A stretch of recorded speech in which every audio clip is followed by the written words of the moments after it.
Once your offer is accepted on a home, the real work begins. This is where most buyers think, we're in escrow, now what? And the answer is inspections. Inspections are your chance to really understand the condition of the home you're buying so there are no expensive surprises after you move in. In this video, I'm going to walk you through the most common inspections in a real estate transaction, including the home inspection, termite or pest inspection, roof inspection, pool or spa inspection, sewer lateral inspection, plus a few other important ones you might need depending on the property. By the end, you'll not only know what these inspections are, but also who typically orders them, what they cost in general, and how to use the results to protect yourself and your investment. This is not legal advice, just a practical, real-world guide so you feel prepared and confident.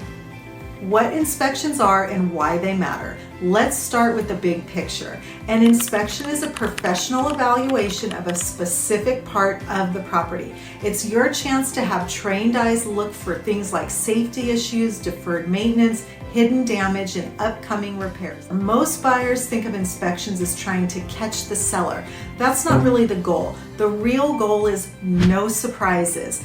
If something big is wrong, you want to know before you close, not after, so that you can renegotiate. You can ask for repairs or credits, or you can decide this isn't the right home and walk away within your contingency period. Inspections give you information, and information gives you options. The first and most common inspection is the general home inspection. This is your big picture inspection. The home inspector is like your primary care doctor. They don't do surgery, but they do tell you if you need a specialist.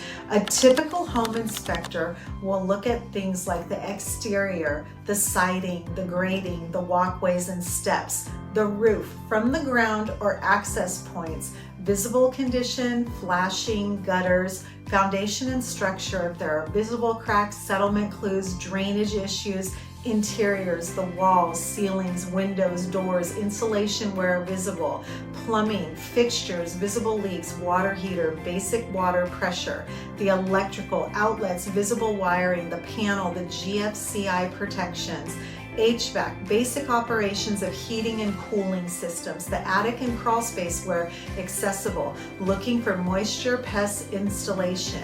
You'll usually receive a written report with photos, notes on the issues, and recommendations like monitor, repair, or have a specialist evaluate. 2 important tips. Attend the inspection if you can. Walking the property with the inspector at the end and asking questions is incredibly valuable. 2, don't panic at the length of the report. A 40-page report doesn't mean the house is falling apart.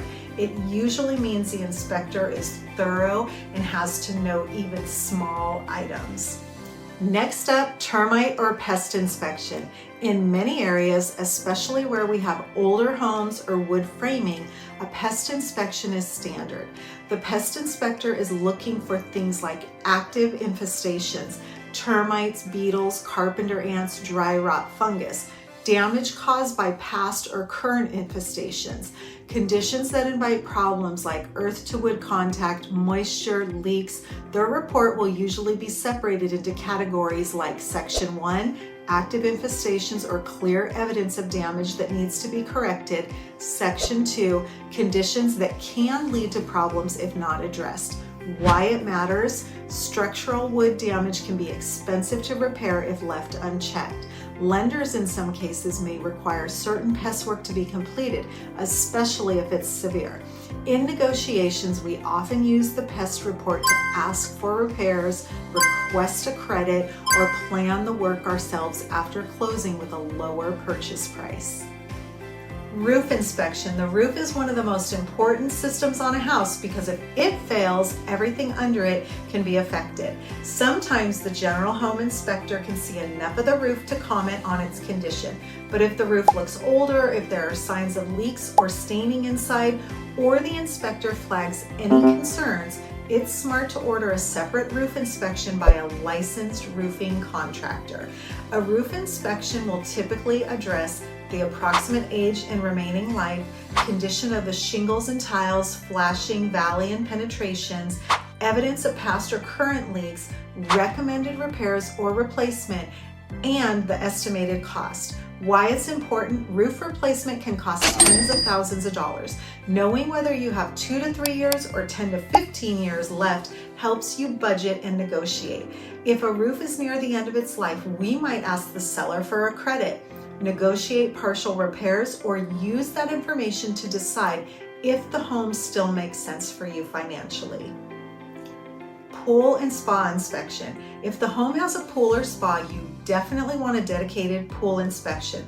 Pools are wonderful and also complex systems. Structure, the pool shell, coping and decking, equipment, pump, filter, heater, automation, safety features, electrical bonding and grounding around the pool, leaks or suspected leaks. A good pool inspector or pool service company will test the equipment, look for obvious structural issues, flag safety concerns, and give you an idea of upcoming maintenance or big ticket items.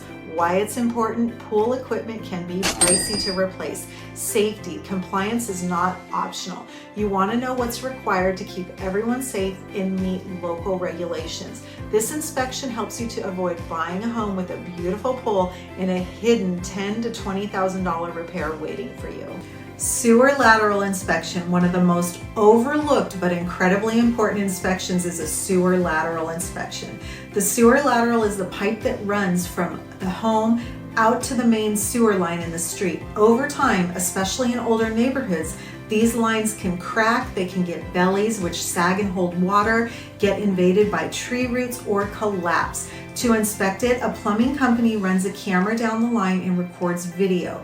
They're looking for things like the breaks or cracks that might be there, root intrusion, offset joints, low spots where sewage and water collect. Why this matters: sewer line repairs or replacements can be very expensive. Some cities even require a sewer line inspection and certification when a home is sold. A problem line can mean backups into the home, which no one wants. If we find issues, we might negotiate a credit from the seller, repairs completed prior to closing, or a price adjustment to reflect the needed work. Other important inspections you might see depending on the specific property. There are several other inspections that can be smart or even required. A few common ones are a chimney or fireplace inspection. If the home has a fireplace or wood stove, a chimney specialist can check for things like cracks, buildup, damage, flue, safety hazards, especially important in older homes.